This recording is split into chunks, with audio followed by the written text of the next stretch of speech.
Hello guys, today I want to show you an example project using roles and permissions in Laravel based on the example structure of roles and permissions in WordPress. So in WordPress there are roles like superadmin, administrator and others, and I thought, how could we recreate the same structure of roles and permissions in Laravel using Spatie Laravel permission package? So I will show you the result of this pretty random experiment in this video. So from those WordPress roles, we removed superadmin and subscriber and left 4 roles that we implemented like this. So in this video, we'll talk about 3 things. How to protect menu items like page settings or user management will be available only for admin role. Then how to protect specific records. So for example, post list is visible for admin, but user with role contributor can contribute only their posts and see only their posts but not publish them. And also how to protect specific fields in the database. So in the edit form of post, there's published checkbox, which is again not visible for contributor. Side note, this project is based on our new Laravel Daily Starter Kit, which I reviewed in one of the previous videos, and I will link that one in the description below. So I advise you to try it out as well. So first, let's start with the main question, how to seed the data for roles and permissions using Spatie package and what would be the actual database table values. So these are the users. We seeded 4 users, 1 for each role. Then we have roles with the same names. Then we have permissions like this. And then we have role has permission pivot table and model has roles pivot table. In this case, each user belongs to 1 role. Structurally, it can be possible to have multiple roles, but for our experiment, we have limited ourselves to 1 per user. Now, how did we seed all of that in the database? So here's the database seeder, and there are 4 users. As you can see, there's user factory, author, contributor, and others. So inside of user factory, each of those is a function with, after creating, assigning a role with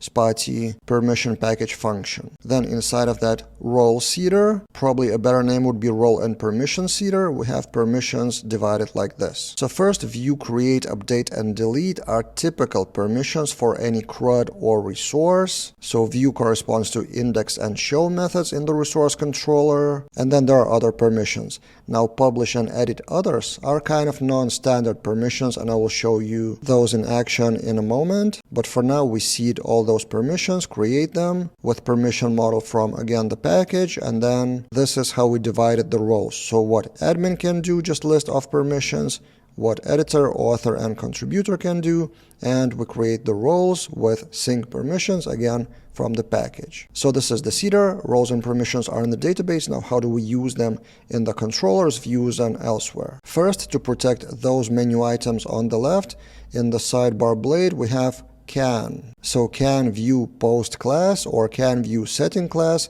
which is powered by Eloquent model and generated policy for each of those Eloquent models. So we can click here and land inside of the policy, which is my recommended kind of standard if you have resource-based or CRUD-based permissions or closely to that. Policies are probably the preferable way to have one kind of single place to store all those permission logic details, because then what we can do is reuse them. So view function of post policy is used here in the sidebar, but also we need to protect not only the menu item but the action itself on the backend. So if we go to post controller corresponding to that menu item, guess what? We're using the same policy, view method of post class powered by policy. Just in controller we call gate authorize, and in blade we use can blade directive. And this is not the only benefit of policies. For example, if you have more complex logic than just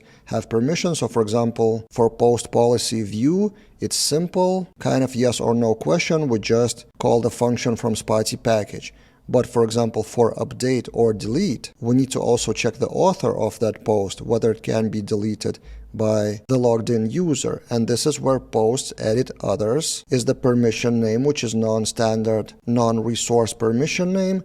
And this is how we use it. So again, in the seeders, post edit others is assigned, if we go back to role seeder, is assigned only to the editor and admin, the author and contributor do not get access to that permission. And also there's a special function edit others in the policy which we use in the controller like this. If we don't have the access to edit other users' posts, it's adding a condition, a where condition to the query, so we have the posts only by ourselves. It's kind of a small version of multi-tenancy, and you could place that in the global scope possibly, but in this case we combine that with permission to edit. And finally, let's talk about publish. So who can publish or who can even view that checkbox of publishing? So in the post edit, in the blade, you can see the can directive, again here, can publish the checkbox. So whoever does not have the access to publish method, again powered by policy, they would not see the checkbox. But also we need to, of course, process that on the backend in the controller. So in the post controller, in the store, for example, method is published is assigned to false automatically if we don't have the access.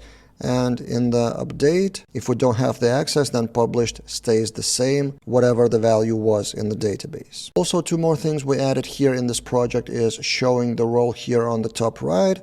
So we have header blade for this, and in this case we have a for each loop. As I said, we have only one role per user seated, but just in case we added a for each with span to show that role, which in this case corresponds to the same name of the user. And also important with roles and permissions, I really advise you to write automated tests. So in our case, if we run PHP artisan test, there are quite a lot of tests about specifically roles and permissions. So who can or cannot create users or manage users.